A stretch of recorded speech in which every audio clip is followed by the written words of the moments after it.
प्यारे बच्चों, कक्षा 6 के इतिहास विषय में आज अगला अध्याय वैदिक युग का इस वीडियो में अध्ययन करेंगे। देखिए, भारतीय संस्कृति को आर्य संस्कृति के नाम से भी जाना जाता है। भारतीय संस्कृति को आर्य संस्कृति के नाम से भी जाना जाता है। आर्य शायद भारत के ही मूल निवासी नहीं थे। ये लोग भारत में उत्तर पूर्वी ईरान और कैस्पियन सागर के आसपास के क्षेत्र से आए थे तथा भारत के उत्तर पश्चिमी भाग में आकर बस गए।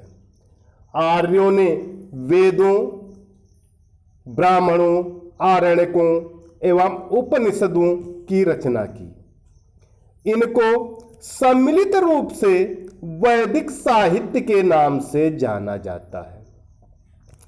भारत के प्राचीन इतिहास को जानने में वैदिक साहित्य का महत्वपूर्ण योगदान रहा है।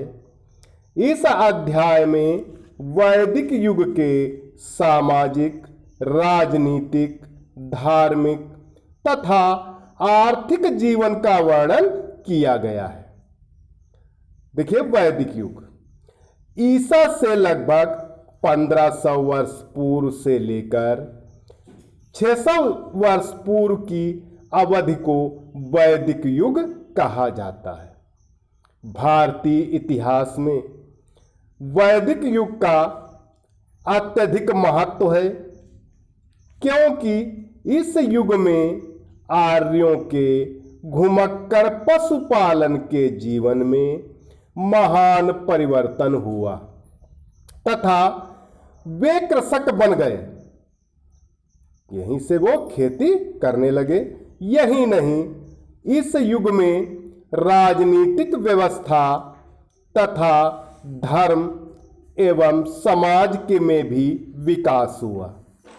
इसे वैदिक युग इसलिए कहा जाता है क्योंकि इस युग के विषय में हमारा अधिकांश ज्ञान वेदों पर आधारित है, जिनकी रचना इस काल में हुई थी। काल माने होता है समय, यानी जिनकी रचना उस समय हुई थी। आर्यों ने संपूर्ण उत्तरी भारत पर पूर्ण रूप से अधिकार नहीं किया, अपितु यह प्रक्रिया अनेक शताब्दियों तक जारी रही। प्रारंभ में ये लोग सप्त सिंधु प्रदेश में जा बसे।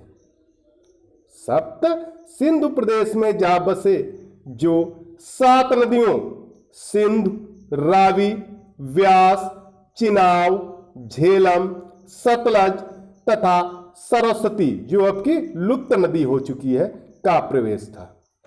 आर्यों ने इसी प्रदेश में प्रथम वेद अर्थात ऋग्वेद की रचना हुई। आगे देखिए, वैदिक साहित्य। वेद आर्यों की प्रमुख पुस्तकें हैं। वेद शब्द विद से निकला है। किससे निकला है? विद से, जिसका अर्थ है जानना। वेद का अर्थ क्या है? जानना।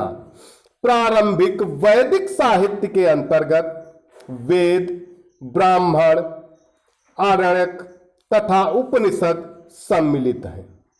आर्यों के विषय में हमारा ज्ञान उनके धार्मिक साहित्य पर आधारित है, जिसे वैदिक साहित्य कहते हैं।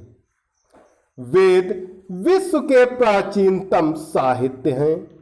इनकी संख्या 4 है: ऋग्वेद, सामवेद, यजुर्वेद तथा अथर्ववेद। कितने वेद हो गए? 4। वेदों की रचना मौखिक रूप से हुई तथा इन्हें पीढ़ी दर पीढ़ी मौखिक रूप से ही आगे बढ़ाया गया।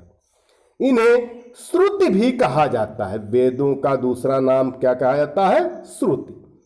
ऐसा माना जाता है यह सरल गद्य में लिखी हुई हैं, जिन्हें साधारण व्यक्ति भी समझ सकता है। आरण्यकों की रचना वनों में की गई। ये जीवन तथा सृष्टि के दर्शन की व्याख्या करते हैं।